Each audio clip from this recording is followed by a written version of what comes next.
Nang lumipat ang UK national na si Lucy Blackman sa Tokyo noong 2000, wala siyang ideya na yun na pala ang lugar kung saan matatapos ang kanyang buhay sa pinakahindik-hindik na paraan. Ang kanyang kakilakilabot na pagkamatay ay humantong sa pagkatuklas kay Yuji Obara, isa sa pinakamasamang serial killer sa Japan. Kumusta? Ngayon ay pag-uusapan natin ang kaso ni Yuji Obara at ang karumal-dumal na pagpaslang kay Lucy Blackman.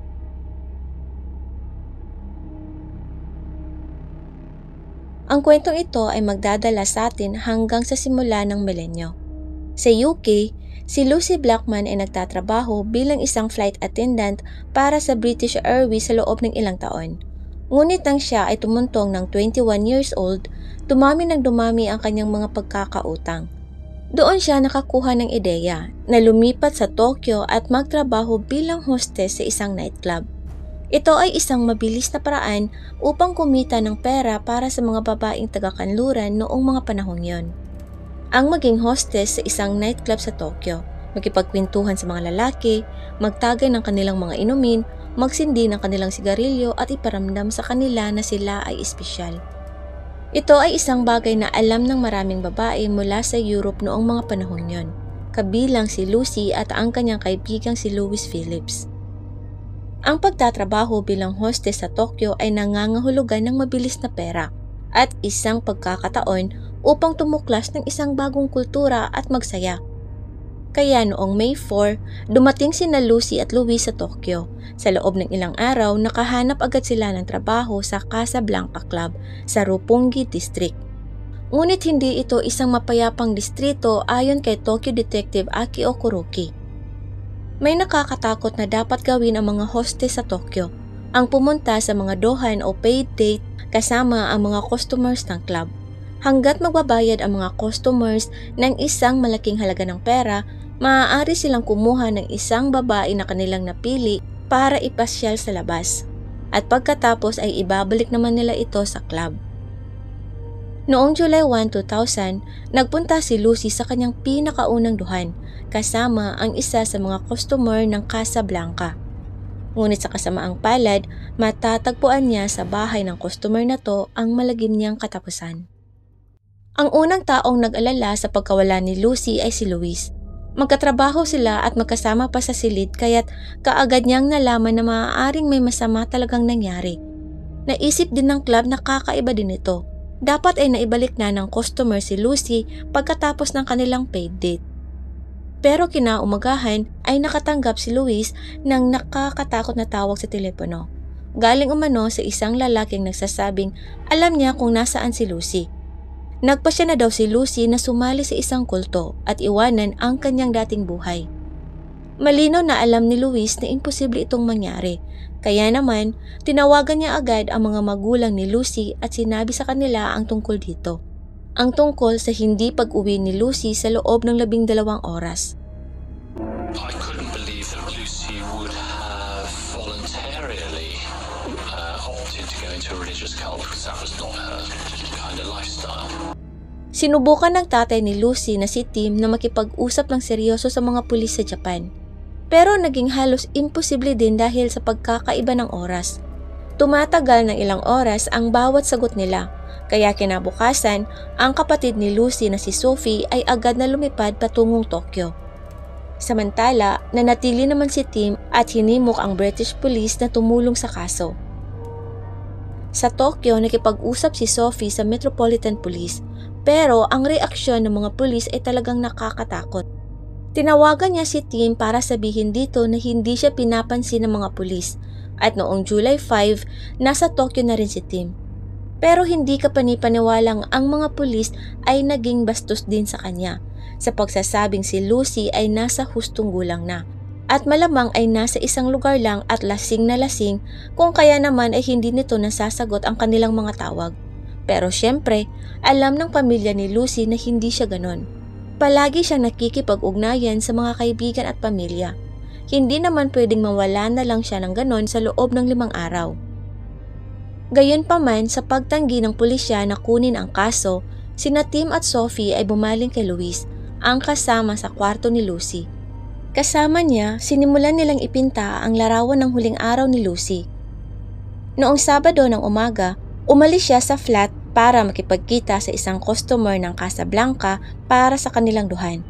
Sa kalagitnaan ng kanilang date, tinawagan niya si Luis at sinabi dito na nangako sa kanya ang kanyang kadate na ibibili siya ng mobile phone. Ito ay taong 2000 kaya naman napakalaki na nito para kay Lucy. Mga bandang 7 p.m, tinawagan ulit ni Lucy si Luis. Sinabi nito sa kanya na nasa bahay na siya ng kanyang kadate sa lugar sa baybayin at pauwi na rin siya pagkatapos ng kalahating oras. Yun na ang huling beses na narinig ni Luis ang boses ng kanyang kaibigan. Nang malaman ang lahat ng mga detalyeng ito, muling bumalik si Tim sa istasyon ng pulisya at hiniling sa kanila na i-trace ang mga tawag sa cellphone ni Lucy.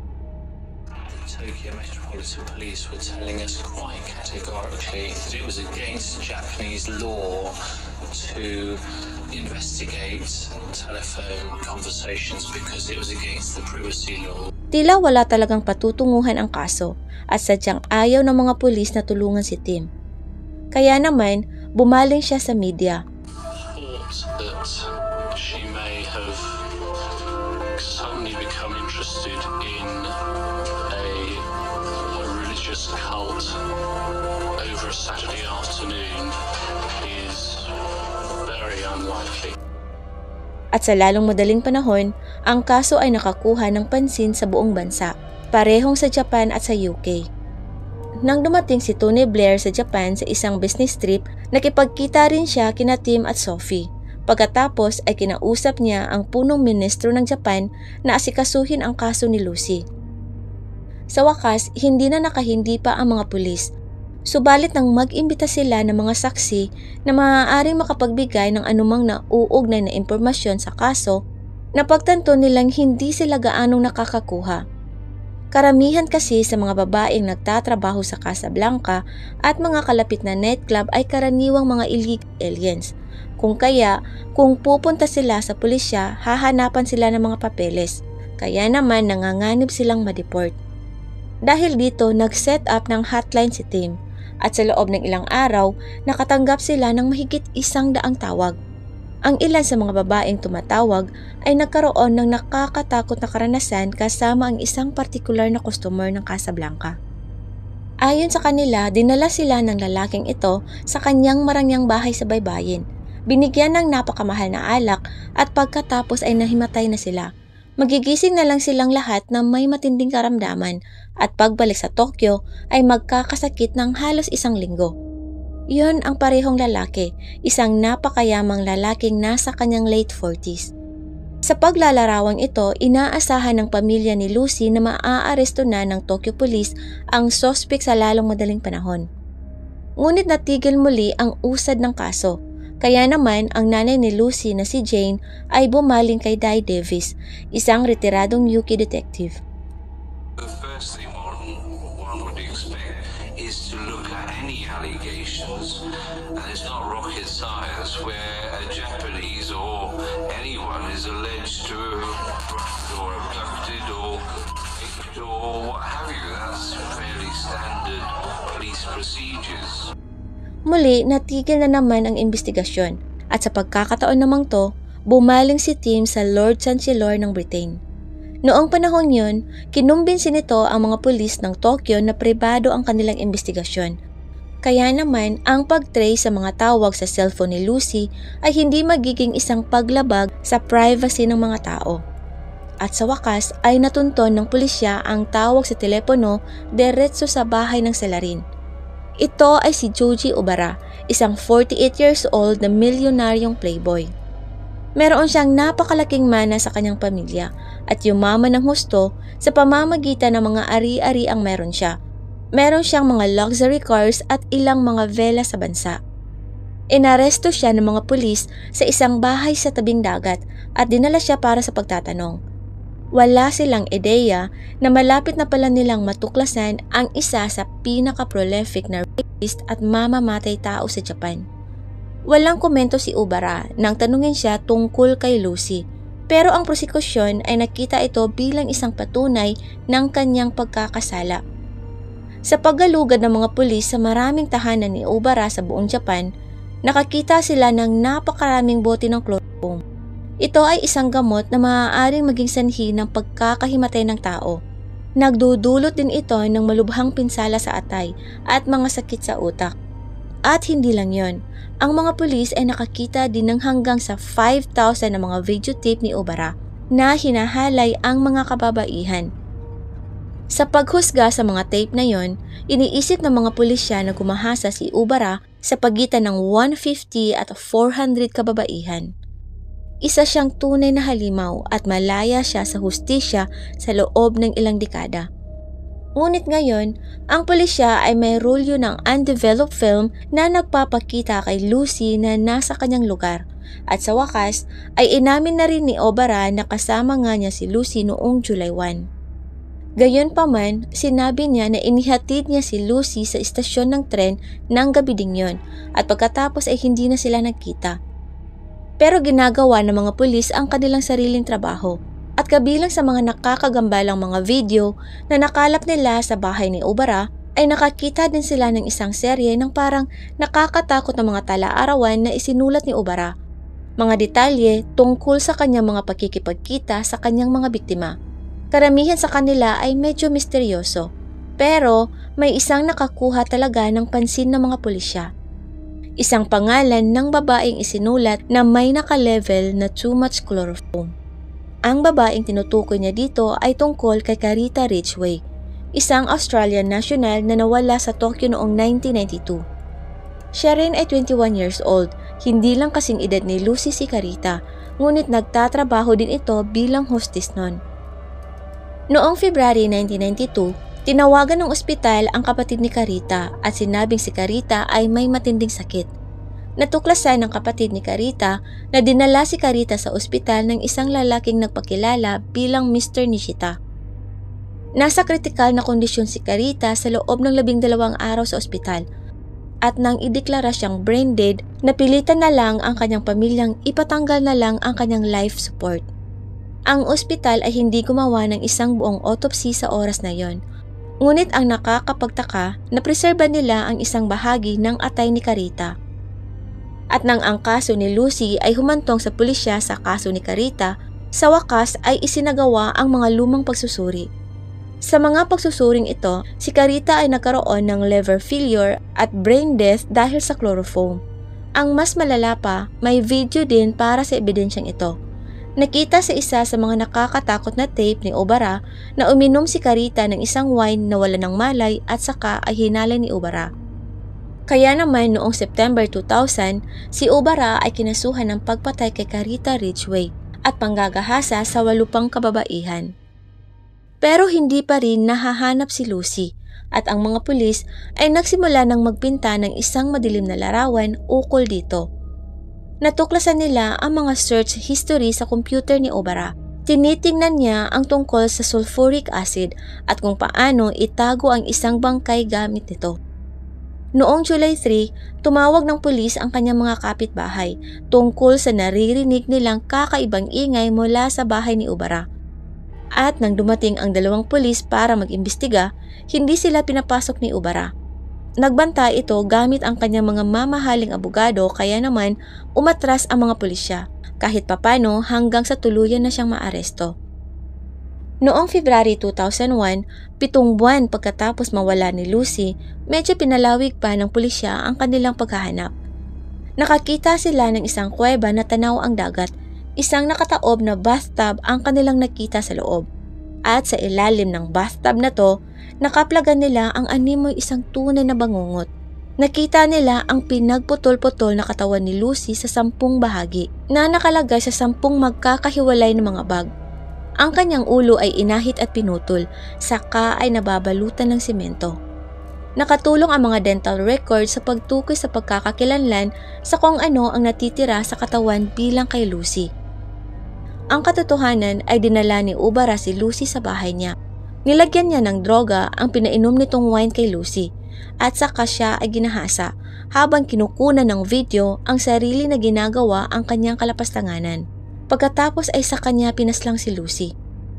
Pagkaraan ng mga araw, bumili siya ng isang chainsaw saka pinagputol-putol ang katawan ni Lucy sa loob ng kanyang banyo.